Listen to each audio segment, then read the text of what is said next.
This is part 8 in a series of videos in which I'm attempting to repair this PDP11-3. This is actually part of a CNC control system, and it's really now the CNC custom cards that I'm working on rather than the PDP machine itself. I've been through the PDP hardware, carried out a few repairs. I've shown some of these in the previous videos in this series. The owner of the machine has also carried out some repairs before he sent it to me, and it's got to the point now where it's getting close to where we're going to be returning it to the original owner, and so he can try it in the CNC hardware. I don't have the CNC hardware, only this controller. But before I do that, we decided it would be a good idea if I could investigate the interaction between the various parts of the system at the software level. As you can see, there is a ROM card in this machine, and that contains the custom CNC code that this machine runs on. There is also a console and various bits of hardware and relay boxes, that sort of thing, but again, I don't have those. I only have this, and so it makes it a bit tricky to work on because I've got to speculate on a lot of the interactions, and there is a lot of in-out wiring on this. But what I'm doing at the moment, as you can see, is I've hooked up the logic analyzer, and I thought I'd just make a fairly quick video showing how I've got this hooked up and why I take the approach that I do when working on PDP machines. Some of this will be specific to the PDP, but also some of it may be useful information for other types of machine as well. But mostly this is based on the peculiarities of the PDP architecture. So the first thing when wanting to hook up the PDP to a logic analyzer is to where to hook the logic analyzer. The backplane on this machine has a shared data and address bus. So although you can hook up the analyzer to the address bus, I very rarely do that because most of the boards will latch the address values and or data values, and so if you try and capture data from the backplane, then most of the time the data and the addresses are very hard to determine because they're not in sync. One's data, for example, and then it will be followed by the address or vice versa, and it's very difficult to try and make any sense out of what's going up and down the backplane on this. I tend to prefer to look at the individual cards and hook the logic analyzer to the individual cards and test the cards to make sure they're behaving the way they're supposed to. It's quite difficult when you have custom cards because we don't have the schematics or any technical information on them, but also with the PDP machines, and in particular because I'm looking here at the interrupt system, I have to have all the cards in the correct order. The PDP uses a kind of hardware daisy chain system where the priority of the interrupt is based on the position of a card relative to the CPU cards, so I can't just swap them around to hook up the analyzer because otherwise the interrupts won't work the way they're supposed to. Luckily the ROM card is one of the top cards, that's where it's meant to be, and so I can fairly easily hook up the logic analyzer to it. And what I'm doing here is trying to trace through the CNC code that resides in these ROMs. The owner did extract the data and decompile it, so I do have a decompiled listing. Here is a fragment of that code, but it's still not as straightforward as it could be. The ROMs are used in pairs, so it's a 16-bit bus on this, 16-bit address, or can be 18-bit, and 16-bit data.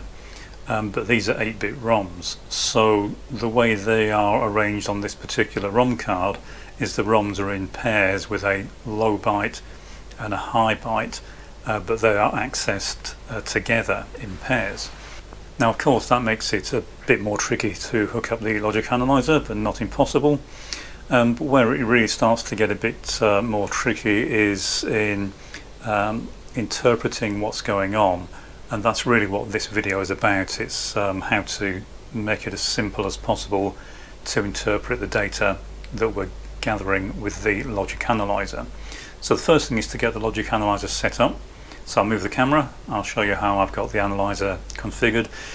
I've changed the wiring on this a little bit to put it into kind of a simplistic hookup, and through this video I'll go through how I would normally run it. So we'll change it from how it's hooked up here into a way that makes it slightly more straightforward to interpret what's going on relative to the source code listing.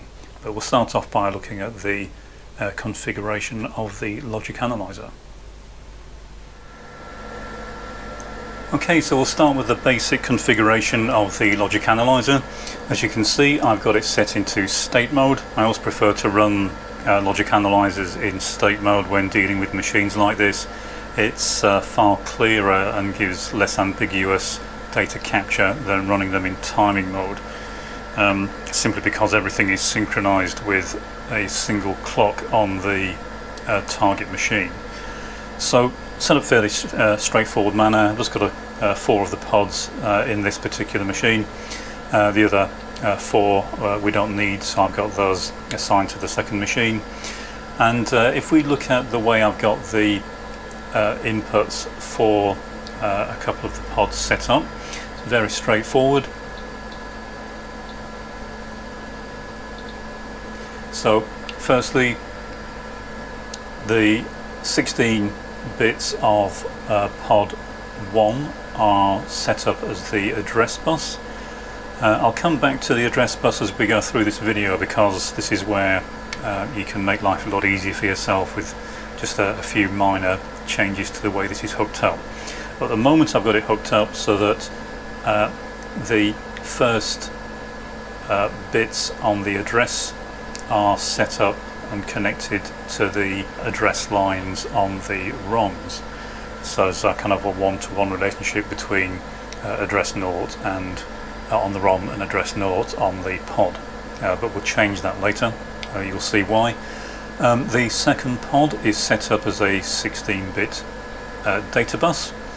And again, I'll come back to that in a few minutes, because of course it is a split data byte, data word. So there's 8 bits coming from 2 different ROMs. And then we'll just use, in this example, the chip enable lines. And the chip enable lines for each pair of ROMs on this ROM card are wired together, so they're selected in pairs, and that makes life a little bit easier. In terms of the trigger, okay, so as you can see, I've just got it set up to trigger on the chip enable line. Everything else is don't care. And so when the chip enable line goes low, in other words when the pair of ROMs we are connected to is selected, then the analyzer will be triggered. And that's the way I'm approaching this. I'm looking at particular blocks of code, and I can move the chip enable select line around to determine which particular pair of ROMs are being selected. And I can do that as and when I want to without having to reset everything. So that's it. What I can do now is boot up the PDP, and we can then capture some data and start seeing how to improve the way the data is displayed.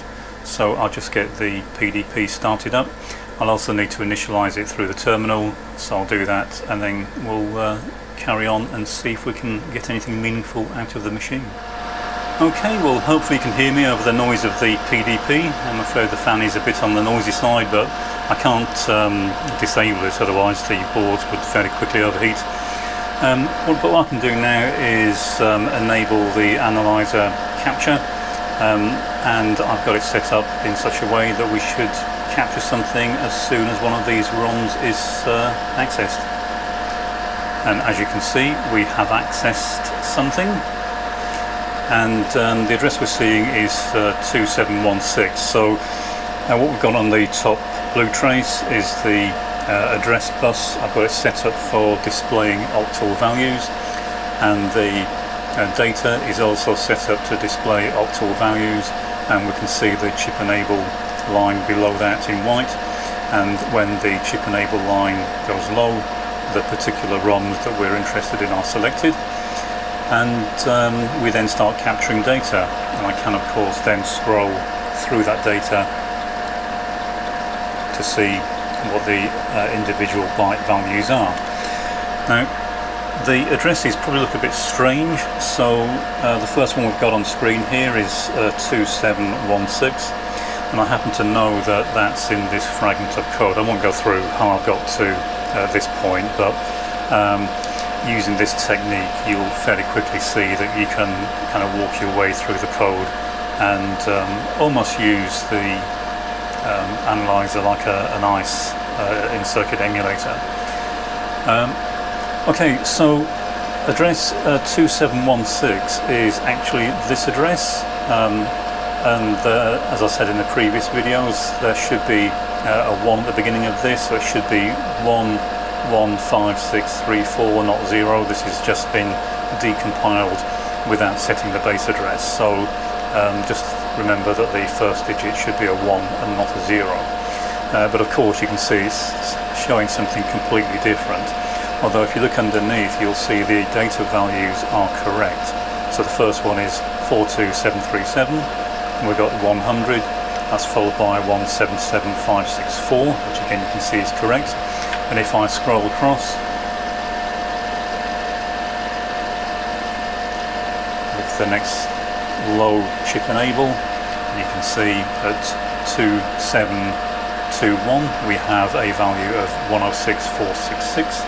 And again, that is correct, and the next value should be 5 zeros followed by a 2, and as you can see, that's what we're getting. Now you could just use it like this, but the problem really is it very quickly gets confusing as we jump through different parts of the code, and as we jump into different ROMs that have different base addresses, it gets very confusing, and you have to constantly convert between the address that's on screen and what's in the code. Now the reason this is showing something that looks so completely wrong is, as I said, each pair of ROMs is used as a pair, and each address within the ROM is used as a 16-bit word. However, the addressing on the system, if you look at it through the terminal, it jumps up in 2s, so it's counting byte addresses, not words. But you can see here it's going up by one incremental value at a time. So in other words, the ROM addresses are sequential, but the addresses, when seen through the terminal, jump up in 2s. So if you multiply the value on screen here, so if you multiply 2721 by 2, you'll see that you'll get 5634. And that's still wrong, of course, because it doesn't have a 1 at the beginning, but it does explain why we're seeing a value that looks completely wrong. It's just because we need to double that value. But don't forget, we're actually looking within the confines of a single ROM, so the value is not the global value in the code, it's just the value offset into that particular ROM. So the easiest way to get around this first problem of having to double this value every time we're trying to work out the address is to simply move the address lines on the analyzer all up by one position. So in other words, instead of having address line 0 connected to the address 0 line on the PDP, we connect address line 1 of the analyzer to address line 0 on the PDP, and so forth. So I'll do that now, and then we'll recapture some data and you'll see the difference. So what I'm going to do is shift all the address lines one position and leave address 0 disconnected. Okay, so I've shifted all the address lines on the analyzer address pod up by 1, and if we now recapture the data, you can see the value has now changed to 5642, and you can see the address has now changed. If we go back to the capture point, the capture 0 point, you can see that the initial point address is now 5634, and you can see that is now correct. At least the last 4 digits are 5634, and that makes it far easier to determine where we are in code. All we've effectively done is multiply all the address values by 2 by moving the lines up 1 position. But you can see the rest of the address is still incorrect, and that's because the next digit, the 5th digit, is actually the ROM bank, so that's the particular pair of ROMs that we're looking at. And I don't have a schematic for the ROM card, but because there were 8 banks available in this, then it seemed to make sense that I was looking for something like a 74138, and sure enough I found a 74138 on the board. We'll have a quick look at that. Okay, so I started looking around the ROM board and I found this IC in the corner, and sure enough it was a 74138, so I've got a test clip attached to it. And what we can do is each of the 8 outputs is used to select one of the 8 pairs of ROMs, and of course that means that there are 3 address lines going into it that are used to select the particular ROM pair that we're interested in. And all we need to do is hook our analyzer address lines up to the select lines on that device, not the output but the input, and that should in theory correct the bank display value in the analyzer. So if I grab the address lines,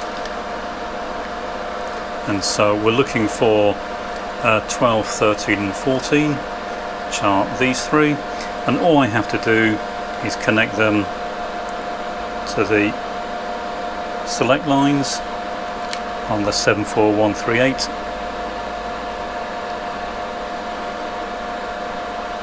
and that in theory should now correct our offset display address on the analyzer. So move the camera back and we'll try and capture it and see if it's now showing the correct address.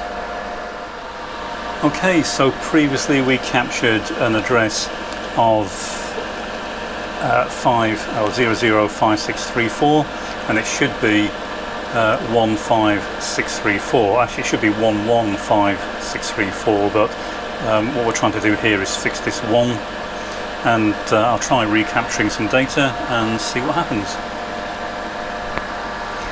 And so you can now see the address that we've captured is indeed 15634, and if we scroll across you'll see that the other values are also correct. So the addresses are correct and the values at each of those addresses is also correct. We don't have to do the mental gymnastics trying to figure out where in code we are. So this leaves one problem, and that is, as I said, this should be a 1, so there should be a 1 at the beginning of all these, and the same is true here, but of course this is octal, so that means that is just bit 15. So we have bit 15 of the address pod is currently not connected to anything, so what I'm going to do is connect it to the positive supply. So if I connect it to the plus 5 volt pin on the ROM, so I'll do that now. Okay, so I have address line 15 coming from the analyzer pod, now connected to plus 5 volts, and if I recapture we can see that we are now getting the correct addresses. I'll just reset the position to the first byte we captured. So we're now capturing 115634 as the octal address, and this should be a 1 as I said, so that is now correct, and it means that all these jump addresses that are shown in the disassembly are now correct, and it just makes the whole thing much easier to work our way through. So rather than having sort of weird values that will be constantly changing and we'll have to figure out which ROM we're in and which particular value we're looking for, bearing in mind we might have a fault on this machine, we should now always see the correct address irrespective of which ROM is selected and what address in that ROM we're looking at. and that means we are free to focus on the actual fault finding that we're trying to achieve. Okay, so that's it for this video. If you want to see more of this sort of thing, setting up the analyzer, how to set up an analyzer for particular use, or looking at fault finding on particular cards, then let me know. But as you can see, or hopefully you can see, this makes life a lot easier, and it really simplifies the disassembly and fault finding process when you're trying to work your way through and reverse engineer software.